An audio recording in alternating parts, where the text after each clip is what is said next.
Dave, rather than drawing up some abstract diagram of my system, I thought I'd just give you a video tour. This is where I'm proposing to put the 4 panels. Faces 205 degrees. I think it's not pure south. This is my patio that I haven't really finished, and I'm not going to until I get my solar figured out. So now I will take you up in the attic and show you where the panels will be above. Here's the garage. So we'll go up these steps. My attic, I have put electrical outlets and lights and catwalks, so it's fairly easy to get around. Here is the roof that the 4 panels would be on, going on down there. So, and then here, there's my whole house fan in the back hall. We'll get down there in a minute and I'll show you that. So the pipes would go right down here, just to the left of that, and virtually under this northernmost panel. You'd go down through there. Now I'll take you down that back hall and show you, try not to kill myself going down these stairs, show you how it would come out of the attic and into the hallway.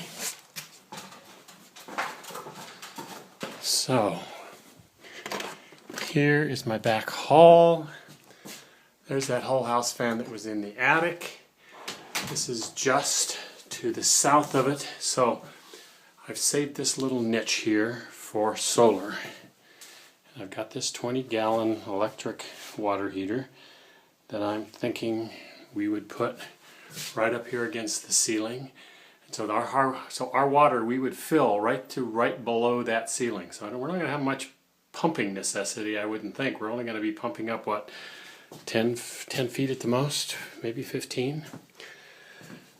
Then here in this back bathroom is the Takagi TH1 that's dedicated just to the radiant system. I called Takagi this morning. They said there's no problem putting any temperature water you want through this. It does have a temperature sensor in it. It only adds as much heat as it needs to get up to whatever your preset is. Right now I've got this preset at 120 degrees.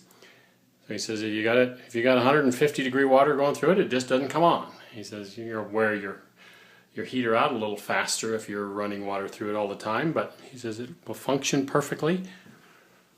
So then here's my house, and as you can see I have just a wall of south-facing windows with large overhangs, so I don't get the sun through these windows in the winter, but I mean in the summer, but I do get through in the winter.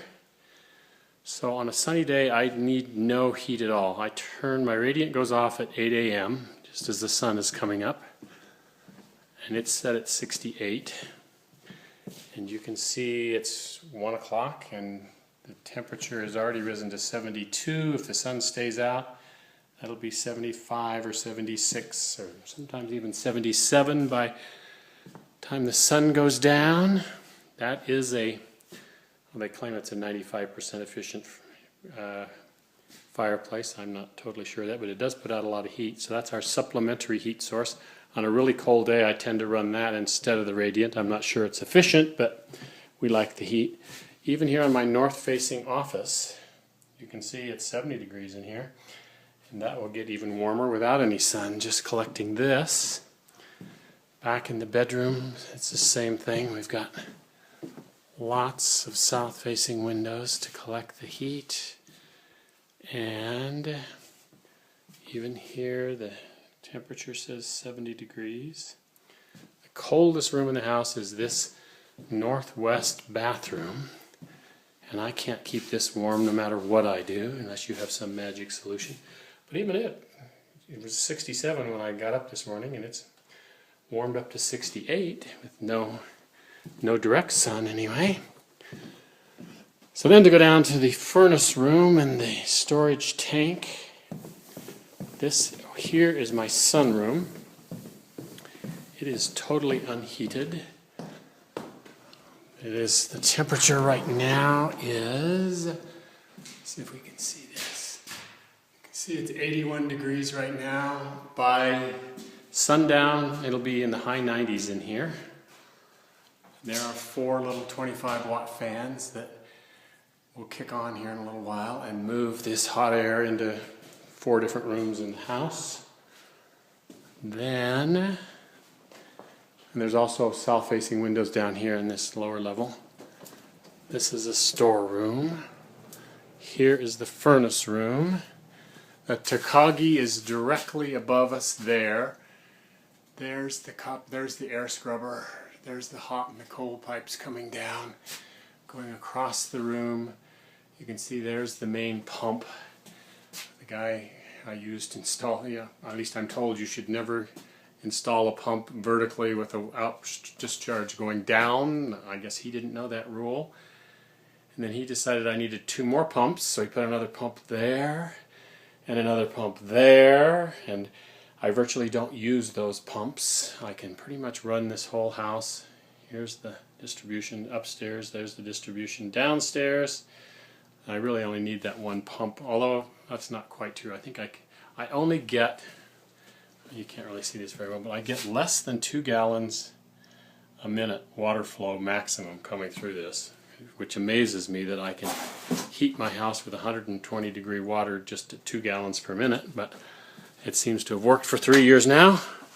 Here is my 1,000-gallon used beer tank with a manhole cut into it. This is the radiant coming into the tank. This is, or maybe that's, no, that's probably the radiant coming into the tank, and this would be the radiant going out of the tank. Anyway, those two have a 100-foot coil of 3/4-inch PEX down inside the tank connected to them. I've got to rebuild the frame, and by the way, all my PEX is O2 barrier, both my 1/2-inch and my 3/4-inch. The other end of the tank, you can see there's 2 3/4-inch pipes there. That's my hot water, and it's also on a 100-foot length of 3/4-inch PEX to preheat the hot water. That back corner there is right where the door into the shop was, so just about mid-tank there coming down would be right where the pipes would come down from that 20-gallon water heater I have right above it. And so they would be coming in here in terms of plumbing. I think, I'm open to suggestions, but I put 2 inches of closed cell foam on all my exterior walls in here, and boy, it has worked beautifully. So I'm thinking, unless you tell me differently, that I would put at least a couple inches of closed cell foam around this tank and then just fill this room with blown in fiberglass, unless that's overkill. I'm thinking I'll stretch some 2x4s across this room and build a catwalk up here so it's easy to walk to the back of that room, keep it a couple inches above the tank here, and we can walk from the front to the back here with, well, stooped over, but at least it would be relatively easy to get around. Did you ask me about anything else? I do have O2 barrier PEX. So here's how I'm going to seal the tank. We went and bought this thin piece of aluminum that's bendable, and you just put a hole every 1.5 inches, so I think there's like 60 holes. It's sitting on this piece of rubber that we'll use as a gasket. I haven't tried it yet, but in theory we should be able to seal this thing up and make it hold water without a leak. And I think that must be everything you need to know. I run this thing at 40 psi. I don't know if it would be more efficient at 60. I've never heard anybody tell me. I used 3 different plumbers on this. All of them said they knew radiant. I don't think any of them knew their head from a hole in the ground, frankly. None of them seemed to know the pressure it should run at, and none of them could find the leak that was in it that kept killing the pressure that I finally found a year later. Here, I guess while I'm at it I'll tell you about this. My garage foundation needed a 9-foot foundation, so I buried 2 500-foot rolls. I think it's 500 or 200 anyway. 2 long rolls of this 6-inch plastic wrapped around the foundation. So the air comes in right here, and I don't know if that'll focus or not. It doesn't look like it wants to focus, does it? But at any rate, trust me, that's running at about 55 degrees, which is what you'd expect. So that air gets sucked in here, brought across the ceiling over to here, and there is a heat exchanger. And the outgoing air, you know how those things work. So there is the exhaust air coming in, there's the fresh air coming in. They cross over, and then there's my fresh air going up to a couple different spots in the house, and my exhaust air going out by the front step.